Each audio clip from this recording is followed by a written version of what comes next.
All right. Everyone for coming. I think it's a special night for me. I only met Rowan probably 2 or 3 weeks ago, I think, and that I knew about him ever since I went into vet school in Australia. So it's very hard to escape the name. So I was very honoured and privileged that he contacted me, and I heard about his book, and I of course read the book, and I was it sort of really struck a chord with me, and I hope anybody who reads it would feel the same. And tonight is just a way to say thank you to Rowan and for writing this, and to I guess give him a platform to talk about the book and ask him a few questions. And it's basically like an open discussion. It's anybody who has any questions, feel free to just come in and have a conversation. Yeah. So I think I don't think Rowan needs any formal introductions. I guess I wanted to. I've asked that in the first interview, and we probably didn't dwell about it too much. But what brought you? I know you were devoted your life to veterinary ophthalmology, and for me that was what you did. And then this book was sort of come from, I guess, not that area. And so, what sort of brought you to write that book? Well, I noticed that a lot of very hard-working vets work hard as can be, die, and then forgotten. I thought, some of those stories should be recorded. So that's what caused me to pick up the pen. And I was doing that, some other animal issues came in, and you're allowed to. It's just your but to that reason. But some issues keep coming in, and the issues seem to be getting more horrible and more horrible. So I hope we're moving in the right direction, and I'm looking especially at the younger people here, because you've got a big challenge. We've got to educate so many people, educate all those people, all the people in China, so they don't buy ivory. Ivory is causing huge slaughter in Africa. Ivory trade, so we've got to reach them and tell them we don't need to do that anymore, or find an alternative income form so they don't go dealing in ivory. It's a huge challenge. We can't be silent. That's I guess what I'm feeling now. We cannot afford to be silent if we're true thinking. But you talk. I mean, you said in the last interview you talked about whether we give animals a fair go, and you sort of said, yeah, we do give them a fair go, but if you look a little bit deeper, no, we don't. But it's difficult. I mean, what do you do? I mean, I know there's a Melbourne guy who went out there to Africa, and he was organising armed forces to go around him and fight the poachers. But I guess there's not too many people that can do that. So how do you think we can make a difference in? Well, education is the one word that comes to mind. And it is a huge challenge for us, because instead of just taking care of the animals near us, they've got to reach out further and educate the public. And it is a huge thing. It's got to occur at school, so we've got to have influence at school. We've got to reach out so people know. How can you care for wildlife if you know nothing about them? How can you care about the ivory trade if you don't have an idea in your head for an alternative supply and an alternative income for the people that buy the ivory in China? And it's a big deal. And wildlife export apparently is as big as the drug trade now. And that's a shocker. The illegal wildlife trade is as big as drugs. Now that means a huge educational campaign. It's almost overwhelming. We've got to reach the schools, we've got to reach the politicians, we've got to raise our voice before they are decimated. And Tim Flannery's really worried now that we're losing it. I just hope we aren't. This has all happened since I wrote it. It's really not we do have a danger. There's a danger there, all right. And the danger is lack of education. How do we do it? I'm looking for you for ideas, especially addressing the young people, because it's going to be up to you. I've had my innings, haven't changed things much, and it's up to you. It's up to you to find a way to overcome this danger to our wildlife. That's... Yeah. It's only, you know, it's around us, even if we don't trade with them, like even the koalas is a pretty sad story that, you know, that people are saying that there's 10, 12 years and there won't be any more koalas the way we're going. So it's sad to think that we're going to have, you know, our grandchildren never going to be able to see a live koala unless they're certainly not in the wild. So. And even one of my senior colleagues who should have known better said, oh, plenty of koalas around, plenty of koalas.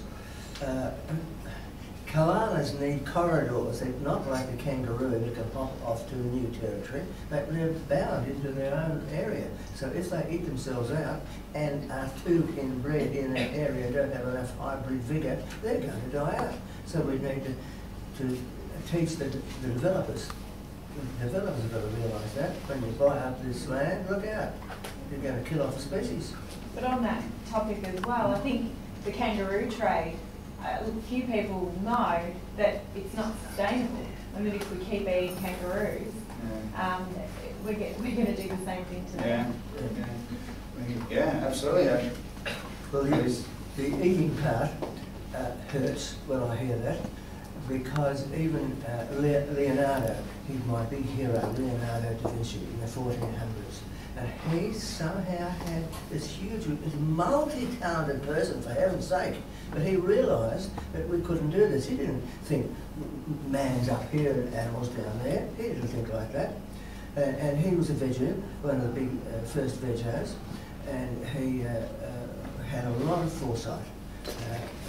And he introduced the topic that one day we're going to talk about murder of animals. We talk about murder of people, and we said it's quite all right to slaughter thousands, but it's not right.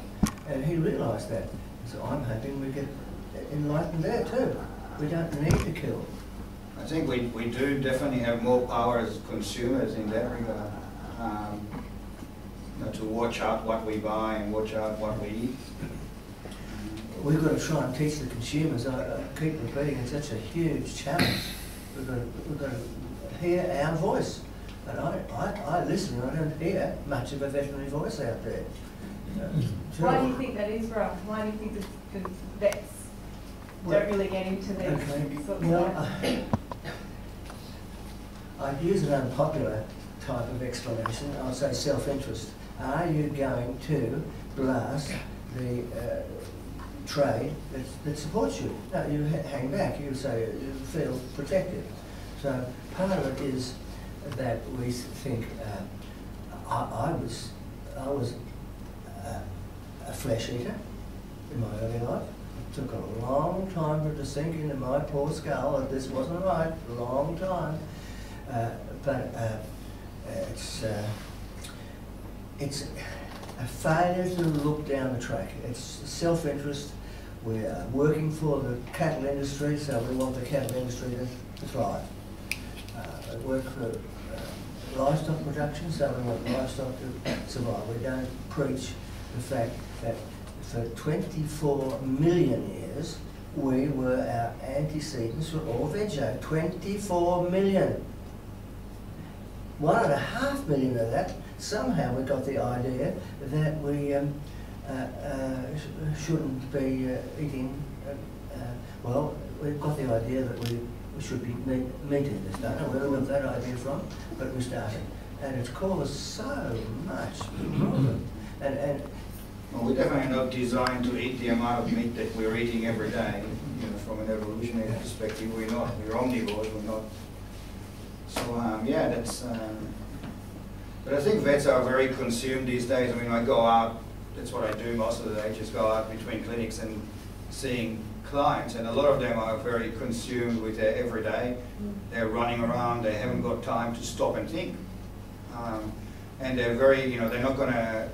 You know, they're struggling to I think they're very concerned about making a dollar and making their practice successful, and they're certainly, a lot of them don't think about, you know, they certainly don't want to upset their clients or take a stand that's going to be looked at, you know, like you're weird or you're controversial, or, you know, that can cost me. Yeah, so I think, yeah, we are in a position, we are carers of animals, and we are in a position to, I mean, the public, I think, looks at vets as, you know, who, like Rowan said, who else are they going to look at to come up and stand up and say, you know, this is not right.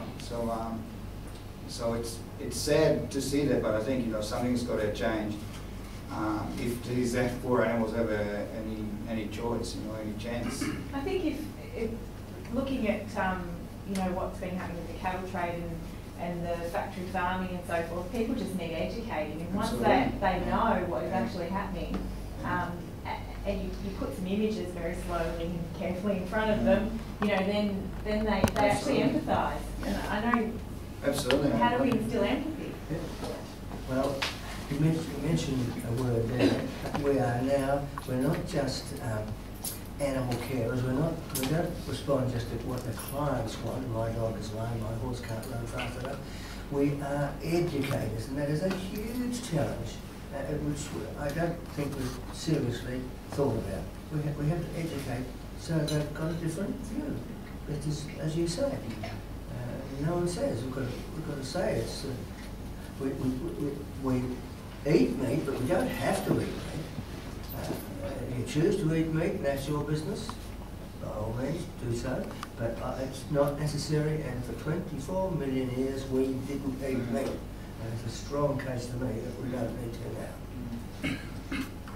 I think we need. It's a tough battle, even in the US. I mean, there's laws. There's such a powerful. The meat industry is such a powerful, you know, cartel that you're not even allowed to go and film there. You can't. If you get all the pictures there, if you're going to put them on the internet, you're going to get sued.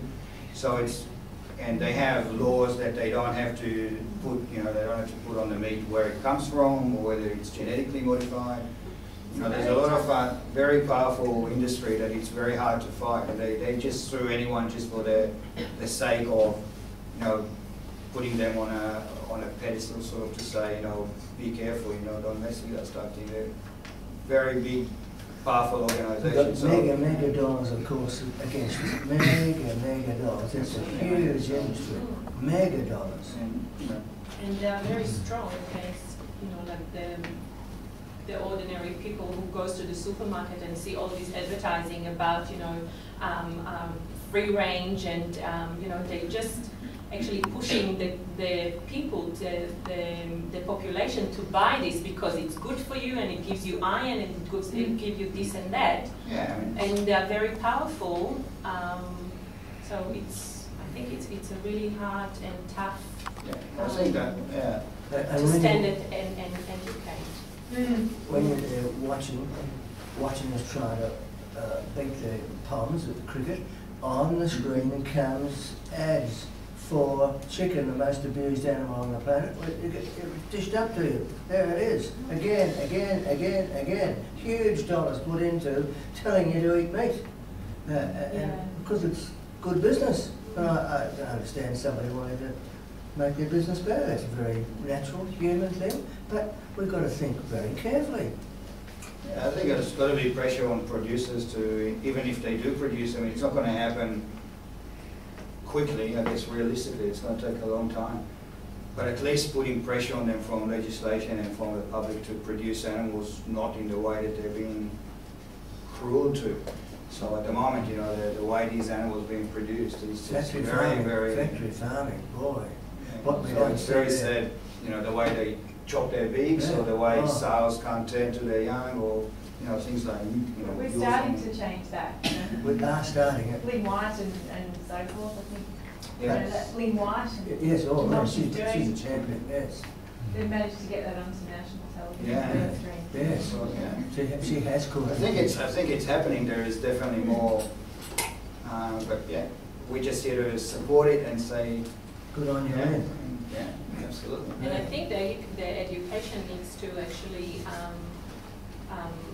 to go to our kids and to educate our kids, and even, you know, like at schools, to put good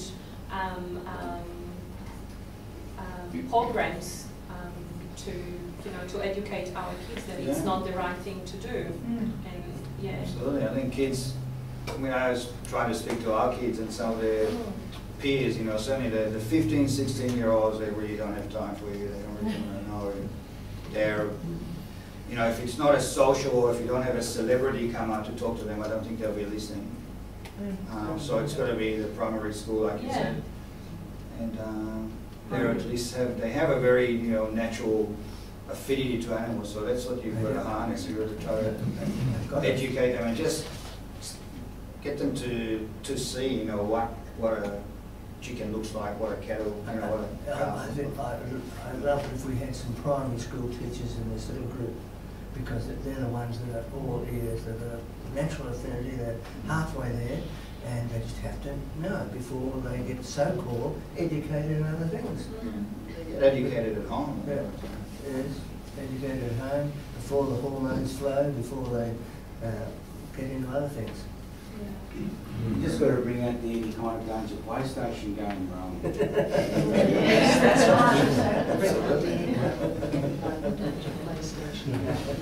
Well, Judy's going to write. Judy's going to write. She's the one I'm talking to, but she's an award-winning authoress. Lovely to have you. Illustrator. Thank you, Jude. It's the politicians, Rowan. You've got to get to the politicians. They're the ones who vote on all these things. That's right. I wouldn't take anything to the politicians. I might ask, considering some of the problems associated with the slaughter of animals in China, particularly animals that we in Australia keep as pets, like cats and dogs and even rats, I've seen it. Perhaps we don't have a good opinion of rats, but I have a very bad opinion compared to most humans. However,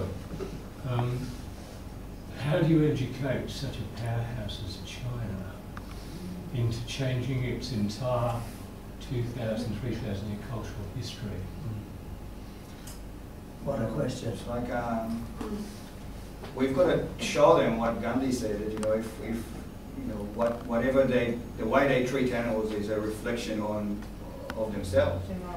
So I think it's, if they're going to, we just don't buy from them, don't deal with anything that's remotely connected to that. That's the only way you're going to be able to affect them. I somehow think they're so uncommitted to any sort of rational argument, which doesn't involve the furthering of their political and domestic interests.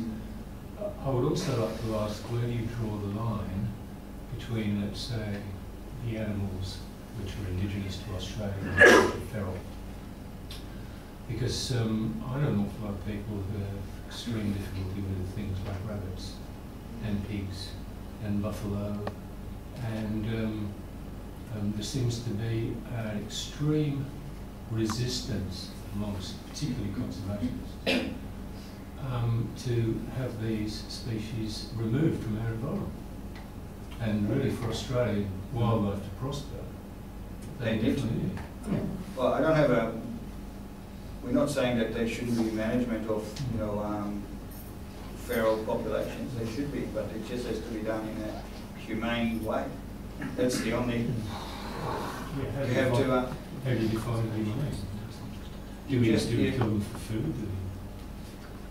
Well, for them it doesn't really matter if we can, if it's a resource that we can use. Yeah, if it will save any other resource that's animal based that we go ahead and grow. You've got an immense marketing possibility of the buffalo population.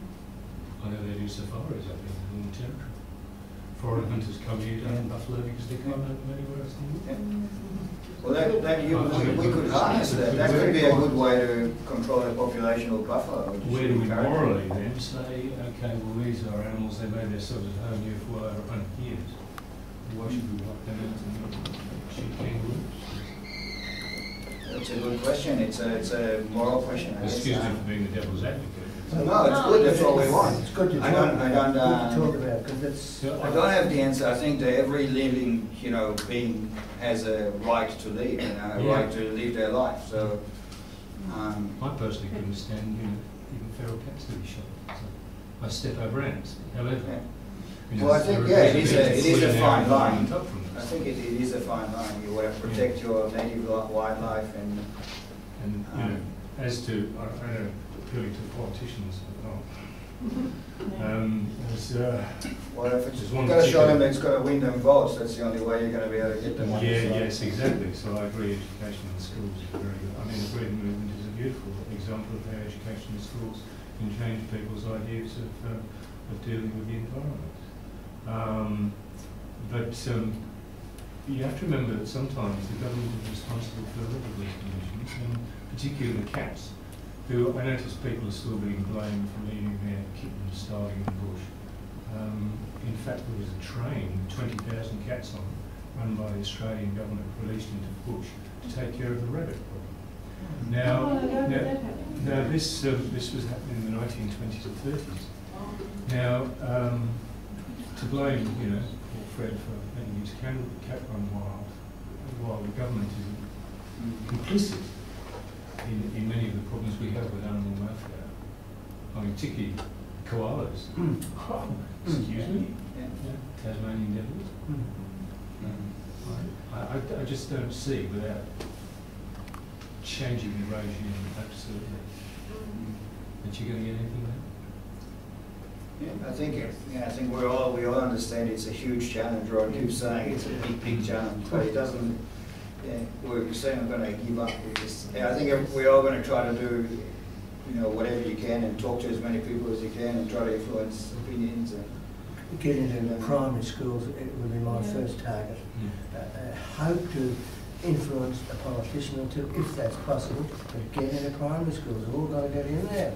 Talk, tell them stories. So they emerge better informed. They just know more. First thing is let's all know more. I include myself in that. Let's know more. There's so much more we have to know. And Rowan, you said you wrote in your book, you wrote your first book on veterinary ophthalmology in 1975, and now I think you wrote about PRA and some other diseases. What do you see do you see much changes since then? I'd love to. Well, speaking for ophthalmology, there's huge technical advance in DNA profiles, things like that we can use. But I started to write. There was a list so long of dogs with PRA. Now it covers pages. So it's just we are not aware. We are not aware. Please, let's be aware. Let's use our lab and tests before we breed. George is the head of our DNA. Do you think there's any difference in breeders' sort of attitude these days to what, say, 10 years ago you've been? I find that there's more breeders and breeds testing and using the genetic information where you can. They're a lot more accepting of trying to eliminate these diseases. It is difficult because there's more than just PRA, there's other diseases like infected breed. You're finding, that whole pedigree dog's exposed. I think there's a good documentary which, in the end, did point the fingers at the veterinarians for not being vocal enough and doing enough in the industry. Yeah, the Maxman report, definitely. They pointed the finger at the veterinarians. And so we should, because we are unwilling to antagonise our best client. It's very natural. I'm going to give you a great big burst. You're a really good client of mine, and I'll be looking after all your animals, and I'm giving you a big burst about what you're doing. So I'm not going to go back there again. Yeah, it's classical. We went with DNA testing to China, and there was a lot of interest initially, and then all the breeders sort of said, well, I mean, they said they would be doing testings, but they never did. And then we got a few that started talking to us, and they said that, well, if we're going to be testing, we're going to find carriers and affected, and nobody's going to buy our puppies. So, we'd be shooting ourselves in the leg. So it's, it's going, I mean, here we have, more, I guess, like the litter registrations require you to do some testing, and that's what we're trying to do in China now. And they are being a bit more receptive, but you know, we have one kennel council, they have 12. So they're always worried that if they're going to introduce different sort of laws, they're going to move to a different kennel council. And it's always difficult to try to get them to do the right thing for their pet. You know, although you think that would be the first thing they would want to do is improve their breeding, improve their. Yeah, but it's all money. It's you know, like people looking at what they're getting at the end of the day. And, We are driven by the dollar. I know I'm amazing to tell you that. We're driven by the dollar. You've never heard of that, have you? But I like what you said. We've got to. It's okay to, you know, make a dollar, but we also need to think about how we make a difference. Yeah, that's a very good phrase. I got. No. Don't just make a dollar, make a difference. I want you to all walk out saying, "Yeah, make a dollar, make a difference." Keep saying it when we're in front of a primary school class. Yeah, that's the first words they've heard, and that'll stick with them because you've got in there before all the other messages. Rowan, you wrote your book in 1975. Just a bit about this book. From when you started to the end, how long did it actually? This book? Yeah. Far too long. It took me years and years and years. But You told me. Did you come up, because I want to try and write a book too, and I'll probably get to your age, but did you come up with the title of the chapters first, or did you come up with that? They just evolved. Yeah, because I love the titles of the chapters. Well, and it evolved. I tried to make it readable, and I found it terribly hard. I'm not in the same league as that guy that just died and wrote a book every year. So did you get up in the middle of the night and go, yeah, I've got a job's title now? No, not quite. But it sure took a long time. Long enough for me to get my wife happy.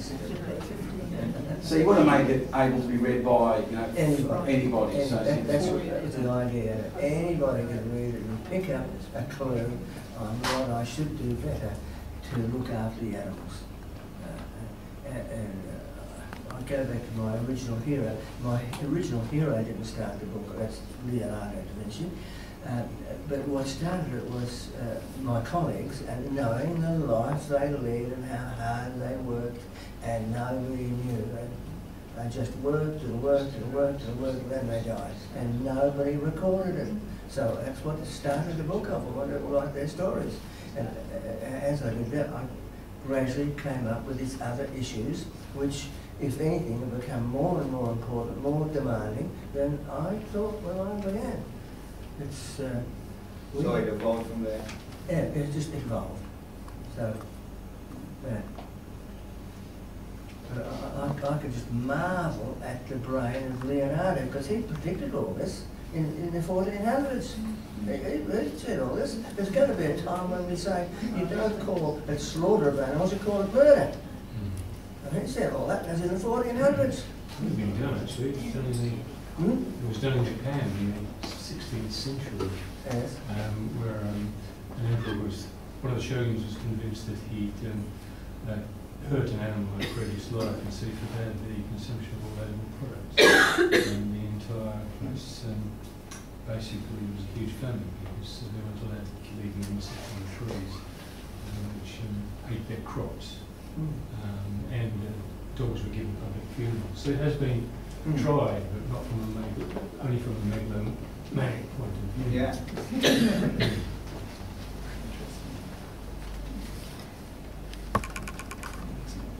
Anybody has any other questions for Rowan?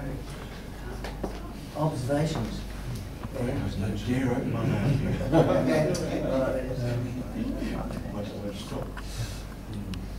So, when did you start writing the book? How long ago? Before? Oh, I usually quote a nice round figure like 10 years. My wife's intent, it must be right. But it was very slow because I didn't have the ideas in my head that they were slow to come. And then I had to try and put it in a sentence that made sense, and that was even slower.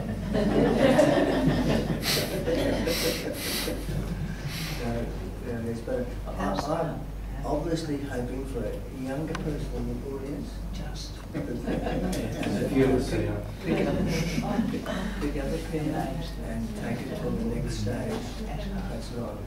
And Julie's going to reach the kids. Because she's award winning, so she has to. It's all downhill from here. Just for me, but not for you. But it's been a lot of fun because I've met some great people. Animals give us a lift. I don't think we've fully realised just what they do give us. We don't, after all this time, we don't fully realise what we get from animals. And the guide dog showed it to me, but what we get from them, what they can do for us, and they lift our mood. And I'm not so happy when I hear that the highest form of cause of death in a 14 to 31-year-olds, 15 to 31-year-olds, is suicide. It's the highest cause of death. Now, and what they do, they take a dog, stand on the train tracks, and get looked over on the train. I say, if you're feeling low, take a dog in tow. That might stop them doing that. But animals can lift our spirit to a plane. Yeah, there's lots of studies. You know, we know if we live longer with animals, we have less stress, we have less heartbeats. You know, absolutely, all that. So it's definitely very beneficial. It's responsibility too, because people aren't listening to dogs. I was talking to you It's a earlier reason on to get up in the about morning. Told to get up a media release which was shown on television this evening about 3 dogs being trained to drive cars, and the first initial thing was to actually offer them tricks so they could change gear and push the accelerator works. So they had these 3 dogs driving a car on a flat surface and with limiters. So the next phase of the operation is to actually take them down one of the roads. I don't think it really. I see some people actually probably benefiting from that trip as well, considering they didn't know where to roads. But the media seems to have an enormous responsibility, an enormous case to answer for some of the things that they do. They'll put something like that up, and then they'll show perfectly reasonable article about animals being mistreated in battery circumstances and so on. And then the next thing you see, there's a dog that's being blamed for an attack on a young child, where a couple of weeks ago I was taking my dog for a walk, and the mother let this her little darling totter across the plot towards the dog carrying a stick like this. Of course, the dog reacts pretty badly to being Threatening. So there's got to be some sort of balance in the media as well. Some rubbish being broadcasted. You can't stop it. I mean, exactly. Well, again, it's education to the people who make the decisions on what to broadcast. That's the key word. Yeah. The challenge is absolutely massive. I think suddenly this profession has become more significant because we see 2 groups. We see the animals and the human animals. We can advise both and educate both.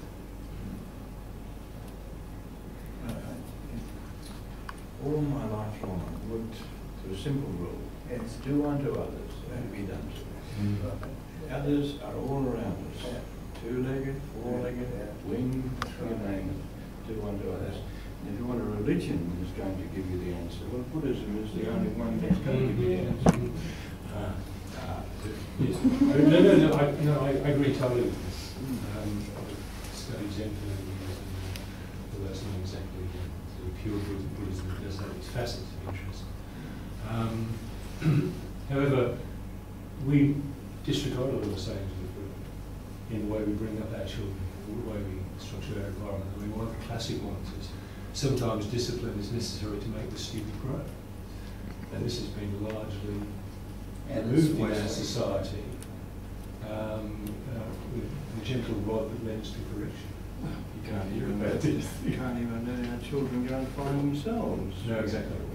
We have to wrap them up in This is your limit and you can't go any further. Well, I'm a person unto my own self. I don't care a damn about society. I'm going to do what I think is right. By every one of our individual examples, you set the pace. Majority of one. That's where it starts from. You can't go out there and tell somebody else, this is the way you're going to do it. And I'll tell you to get stuck. The way that you will do it is show me. Don't tell me. Don't talk of love. Show me. Here's the results. You can go to Parliament, you can run around in circles, disappear up behind an orifice, and then nothing. The lawyers will get you. First thing you do, let's hang all the lawyers. Yeah, if they don't get you, then something else will. So no, you've got to protect yourself, and the only way you can do it is just to walk that narrow line. It's very nice to be a do-gooder, but do it to yourself first. Do it in secret. I might say how bad I am, but I've decided to, when this born in France, I went to Israel, and somehow he Well, as a baby, you know. well, we did it, we still did it. Don't tell me you were powerless. And went to Murdoch, and from Murdoch, he got a veterinary degree and decided to make his way here. I'm very glad and Thank you. thank you for what you've done. It's been a wonderful journey. So, enjoyed every minute. Good. Thanks everyone. Thank you.